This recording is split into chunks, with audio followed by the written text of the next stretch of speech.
Hi and welcome to Movement for Stress Relief. In this Empower session, we work our side of the body, especially the glutes, a little bit the obliques, with a simple but also very effective flow. Sideline position is our first position. So we come on the elbow. If you want to mirror me, you're going to have your right elbow on the floor. You keep the shoulder on top of your elbow and you stagger your knees so that maybe you want to keep the front shin parallel to the line of your mat and the other leg can rest for a moment there. Place your top hand on your top hip and check that there is no swinging, but your hips are one on top of the other. The more you lift the abdominals and the hips stay grounded, the best is the position of your spine.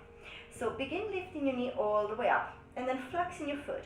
Try and press your knee backwards without twisting the hip. If anything, try and keep your top foot a little bit higher than the other one. Abdominals are very strong. We simply press the foot back and stay. Press back and stay. And notice that when you push back, automatically you feel the top of the glutes active. But also it's really tempting to relax the belly and start arching. So keep everything super solid here and press backwards as if you want to reach the heel towards your opposite shoulder. Little press. This is activating your hamstrings. You just go 4. Press for 3. Press for 2. On the next one, we're going to point your toes. We take the knee to touch the other one, and then you slice the foot back. And again, point in and flex it back. There is no collapsing into the bottom shoulder, so you want to try and keep everything nice and long. Point, touch, and flex it back. Good. The movement is controlled. It's a slow burner, so now everything should be quite okay. And press it back. 3 more. In and press. Trying to keep the neck long, your shoulders away from your ears. 1 more. Take it in and press it back. Now we're going to go knee, and then as your toes point, they touch kind of the end of the mat behind you. And again, knee in, and then toes touch. Super important, your top hip is still. And again, go rotation in, rotation out. Good. Your corset of muscles is switched on. Maybe we take it a little bit faster. Let's go. Back and forward. Top and top. So when you top, it's not a collapse. It's like the floor is lava. You don't linger there. Good. Go out and center. Nice. If you need more stability, maybe your hand is on the floor in front of you. It's just going to help you keep more space in the side of your waistline and having an extra point of contact to the floor. You just go 5 and in. 4, 4. Good. 4, 3. Keep squeezing. 4, 2. And last one. Now keep your knees together. And this is your inhale. As you exhale, flex the foot and this time dial the leg backwards into a diagonal line. Trying to fully extend your leg and switch on your glutes. And again, point, knees touch, and then flex them back. If you can, maintain again your torso completely still. In and press it back. If you want, you use your arm. So you take your arm back and the arm forward. So find a way to connect arm and leg. And again, squeeze and out. Your bottom knee is stabilizing a lot, so you want to feel the bottom leg is also doing lots of work, pushing down. You go 3 more. In and press it back. Last 2. We're so close to the end. No, it's not true. On the next one, hold it there. Can you release your hands on the floor to have a good stability? Dial the toes down and take small circle, little circle, and circle. So the leg is super straight, the hips don't move, the abdominals are super engaged. Circle and circle. The more you extend the leg, the deeper the work gets, the longer your muscles. 8, 7, go 6, 4, 5, last 4, 3, last 2, grand finale is coming. Point your toes. We're going to take a little rainbow. The foot touches the front of your mat and touches the back. The front, the back. It's a tiny rainbow. Nothing else moves. Up, down, up, down. It's light. Oh, it's so nice. 8. Go 7 and back 4, 6, light 5, you're so close to the end. If it's horrible, bend your knee. Last 2 and 1 more. Beautiful. And take the knee in. We made it. All right, so come all the way back and up and then allow the knee to return. Maybe place the knee in touch with your lovely heel, stretch your arm sideways. So make sure that all the tension in the shoulder is going away.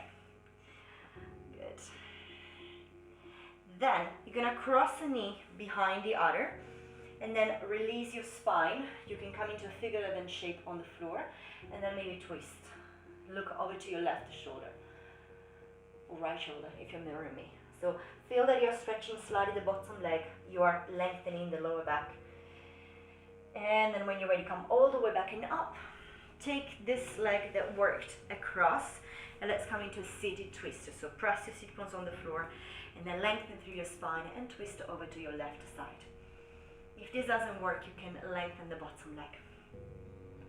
Take one more deep breath and then come all the way back into center. Good job. We're gonna do everything on the other side. Let's take the legs to the other direction. And then again, find your elbow on the floor. Have your front shin kind of parallel to the mat and the back leg for the moment resting behind you. Again, let's check the whole stability and alignment of the body.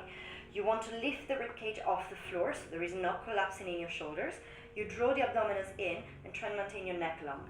Top hand on the top hip. Then lift your top leg up, flex your foot, and then press the knee backwards. Notice that as your leg goes back, the tension would be to arch the back. You don't want to make that happen. Strong in your abdominals, dial the toes higher than the knee, and let's squeeze the heel in. We go press and hold. Little press back and hold. So you're now switching on your hamstrings. You should feel them right away, and also the glutes. Press and hold. And press. And it's always up to us how much energy and effort we want to put. But because this is Empower, we want to work with a little bit of energy. Yeah, so we want to feel the muscles getting stronger and a sense of fatigue coming up. Little press. Good. And press. We can take it a little bit faster. Press and press. And noticing as you go faster, it becomes more difficult to maintain the hips still. 8, 7, 6, 5, 4, 3, 2, and 1. Now touch your knees together and then flex the foot, press it back. And again, the knees touch together. Little slicing back. Again, knees in. And press. The breath is regular. Again, we're just warming up the area. Trying to maintain your foot a little bit higher than the knee. Otherwise, we might get into the hip flexors, and we are not really focusing on that area right now. And flex. Let's go 2 more. Touch and press it back. 1 more. In and press it back. Now, as you touch together, these are your toes pointed. This is your starting position. Then you're going to take a little rainbow, touch the toes to the back of the mat, and take them forward. Good. Have a look where your back of the mat is out, and take it in. Good. So external rotation, internal rotation. To make it really work, you want to think push the knee away and then squeeze the knees together. Push the knee away, very light touch, and in. Again, we can go a little bit faster. We take it back and forward, and back and forward. And any discomfort in your shoulders, try and press in your arms more so this area can relax. You can also move your head. Good. Go in and out. Just give me 5. Last 4 and in. 4, 3. Last 2. Good. On the next one, again, you're going to take a little rest. So the knee comes in, and then you're going to flex the foot and extend it to a diagonal line. And again, the knee comes in and flex it back. Good. So it's slow at the beginning because you want to feel the engagement of the glutes as you extend it back and the pointing of the toes when you come back. Press away longer and take it in. If you use your arm, here you go. Extend it forward and then press it back. Yeah, so your choice of the movement of the arm, just find a sort of a connection. Pressing. Good, and forward. And it's really tempting right now to forget about the hips and start moving them. They are solid rock. They don't move at all. Last 4. And press. 4, 3. Super long leg. Last 2. And press. 1 more. Good. Now keep it there. Relax your hand for a moment so we don't focus on it. Shoot the legs super long and take a little circle. Little circle. So find the burn. Now it should be quite evident This is the area we're focusing on. But the bottom leg is also stabilizing, so the bottom leg is pushing. That should feel quite intense. Little circle and circle. Lovely. 8, 7, keep breathing. 6, oops, don't touch the floor. 5, 4, 3, last 2, your grand finale. Point your toes. We're gonna tap the floor behind and at the front. Little rainbow behind us and forward.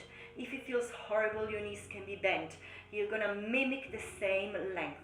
You just go 8 and then you're out. Little rainbow and forward. Stay strong. Last 5 and back. Keep going. 4, long leg. 4, 3. Oh my God, last 2 and last 1. You made it. Whew. Collect your leg. Take a moment to reset and then come up. So refine yourself into a little like deer position. Stretch your left arm if you mirror me. Relax your neck. Find a release into your shoulder. Then take your hands on the floor. Take your knee a little bit closer in, and then bring your elbows into a figure 11 shape. So now you're spiraling your belly to the other direction. You can even look to your other shoulder. And maybe feel a little bit of stretch around the hips, mainly in your back. Now come all the way back and up, and take your poor leg across for your seated twist. So hips anchoring, lengthen your spine, and then twist it towards your right side. And take a moment to breathe and just notice how you're feeling. Twist deeper as you exhale. And then come all the way back into your center. Take your feet flat on the floor, your hands behind you, and simply let your knees drop to one side and the other. And you can really force it by pushing the knee a little bit more, and other side. And maybe the head wants to do the opposite work, so the spine is also alive. Good. Remember that the rotation inwards is also very beneficial to create rotation outwards. So we don't always want to open the hips out, but to create more space in the joints, we want to also have that movement inwards. And then last time, come all the way back into center. Reach your legs forward, give them a little shake. Take your arms overhead. And as you exhale, release. And maybe catch your toes, so let your hamstrings and calves be nice and long. And if it feels good, you can rock the toes forward and back. This is one of my favorite things. It really not only stretches your hamstrings and calves, but also it's like a nice cuddle. So it's quite soothing. If you relax your head, you push the toes forward and back and let the rest of the body follow. And when you're ready, pose in the center and take a moment to drop the head, just a couple of breaths to find the symmetry again. And then slowly let your body roll back and up. And we made it. So thank you for joining me. There was a very short practice, but I hope it gave you some ideas on how to feel very strong in your legs, but still fluid and controlled into the upper body. Thank you again for joining me, and hopefully see you soon.